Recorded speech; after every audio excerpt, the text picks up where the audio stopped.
Hi dear student, you are most welcome to my YouTube channel. ठीक है, my name is Subodh Kumar. Today हमारा topic है आज का क्लास 9th में pronoun. Okay guys, we will start. हम शुरू करेंगे आज प्रोनाउन को. What is the means of pronoun? What is the definition of pronoun? Kinds of pronoun? How identify the pronoun in the sentences? ये सब कुछ सीखेंगे, लेकिन इन सब चीज़ों को सीखने से पहले हमें जानना पड़ेगा what is the means of pronoun. क्या होता है प्रोनाउन का अर्थ. ठीक है, तो आपने पढ़ा है कि a pronoun is a word which used place of a noun. ठीक है, that is called a pronoun and to avoid repetition word. Okay, ये तो पढ़ा है कि एक सर्वनाम वो संज्ञा होता है, वो संज्ञा होती है जो किसी नाउन के स्थान पर प्रयोग की जाती है. ओके, यही है ना. जैसे मैंने कहा Ram is a good boy. Ram एक अच्छा लड़का है. ठीक है, राम हमेशा सच बोलता है. राम डेली स्कूल आता है. अब मैं इस राम को बार बार क्यों बोलूं. ठीक है, अब राम क्या है हमारा एक मास्कुलाइन जेंडर है. ठीक है, मास्कुलाइन जेंडर में हम राम को क्या कर सकते हैं, हम राम को ही से रेफर कर सकते हैं, नहीं कर सकते. बस राम को हमने ही बोल दिया. ठीक है, दैट्स आवर प्रोनाउन. यही तो हमारा प्रोनाउन है.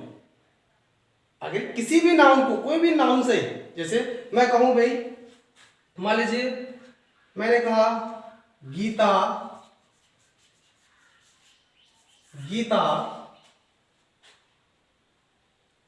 रिया and Priya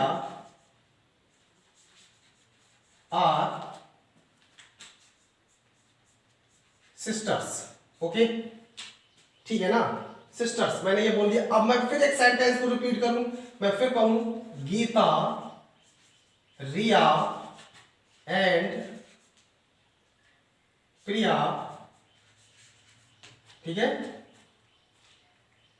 are very honest. ठीक है, क्या जरूरी है इसको डबल रेपिटेशन करने का, क्या रिपीट करने का. आप इसको, इस सेंटेंस को ऐसे भी लिख सकते हैं. एक बार आपने बोला Geeta, Riya and Priya are sisters and they are very honest. They are very honest. इस तरह से भी आप बना सकते हैं सेंटेंस, है कि नहीं. तो बस यही मैं आपको समझाने जा रहा हूं. आगे वीडियो में आपको ध्यान से समझना है कि नाउन और प्रोनाउन में यही अंतर होता है कि हम नाउन को किसी बार बार उसको रेपिटेशन करेंगे तो बोलने में अच्छा नहीं लगता है. ठीक है, तो उसके लिए हम प्रोनाउन वर्ड का यूज करते हैं. समझते हैं इसकी definition.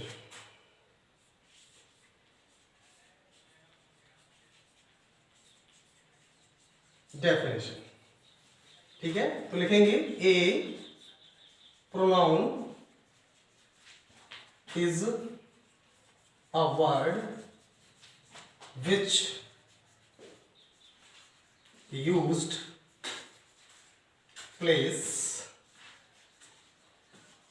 of a noun. Okay, ये हमारी होगी डेफिनेशन. ठीक है, आगे समझते हैं इसको हम kinds of pronoun. Kinds of pronoun, हमारे प्रोनाउन कितने प्रकार के होते हैं ये हमें समझना है. ठीक है, प्रोनाउन हमारे कितने प्रकार के होते हैं आपको दिखाई दे रहा होगा साफ साफ लगभग. बेटा मैंने लिखा है definition, A pronoun is a word which used place of a noun. एक प्रोनाउन वो शब्द होता है जो हमारे संज्ञा के स्थान पर प्रयोग किया जाता है. जैसे राम के लिए ही, सीता के लिए सी, ठीक है, और गर्ल्स के लिए दे. इस तरह से हम प्रोनाउन का यूज करते हैं. ठीक है, आगे हमने लिखा है काइंड्स ऑफ प्रोनाउन. प्रोनाउन कितने प्रकार के होते हैं. तो mainly there are 8 types of pronoun. ठीक है बेटा, मुख्यतः जो होते हैं प्रोनाउन 8 प्रकार के होते हैं. ठीक है, इनको डिटेल में सीखते हैं. अभी लिखते हैं हम. ओके स्टूडेंट्स, ये रहा काइंड्स ऑफ प्रोनाउन. मैंने लिखे हैं kinds of pronoun.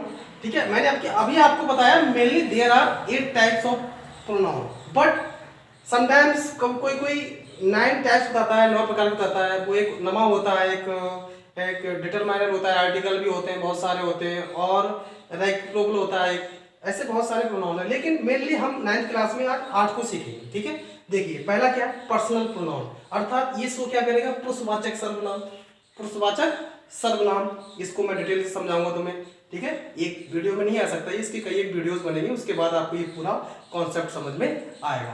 But don't worry, I promise to you you will be understand this about the kinds of pronoun. Okay, next है डेमोन्स्ट्रेटिव प्रोनाउन। ये होता है संकेतवाचक सर्वनाम, इसमें संकेत किया जाता है किसी के लिए। ठीक है, ये इंट्रोगेटिव प्रोनाउन आप जानते हो, प्रश्न पूछना, when a pronoun ask a question, that is kind of interrogative pronoun. Okay, indefinite pronoun, अनिश्चयवाचक सर्वनाम। ठीक है, व्हेन ए प्रोनाउन जो होता है, when a pronoun can not be definite things. ठीक है, जो निश्चित वस्तु नहीं हो सकती, that is called of indefinite pronoun. ठीक है, रिफ्लेक्सिव प्रोनाउन क्या होता है, सॉरी रिलेटिव प्रोनाउन, ये संबंध वाचक सर्वनाम होते हैं, सर्वनाम होते हैं, इसमें भी संबंध रिलेटेड करने के लिए कुछ प्रोनाउन जोड़ते हैं। जैसे हमारे इंट्रोगेटिव प्रोनाउन होते हैं, कंजंक्शन वगैरह, व्हाट, वेयर, व्हाट है, विच है, हु है, इस तरह के, दैट है, ऐसे हमारे रिलेटिव प्रोनाउंस होते हैं।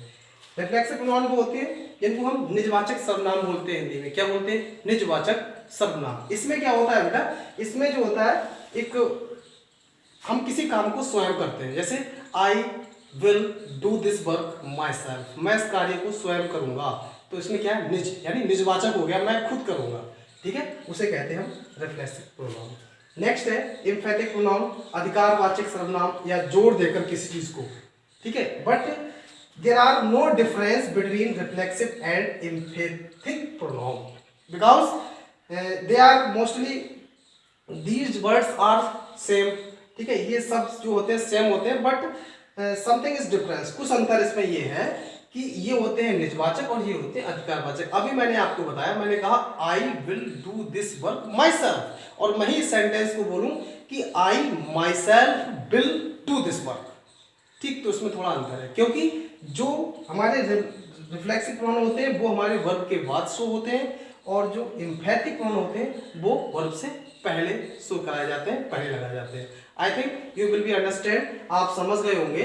ठीक है, अगली वीडियो में हम आपको डिटेल से बताएंगे personal pronoun, means of personal pronoun, और कितने प्रकार के पर्सनल प्रोनाउन होते हैं, कौन कौन से होते हैं। मिलते हैं नेक्स्ट वीडियो में, तब तक के लिए goodbye and take care, that's all.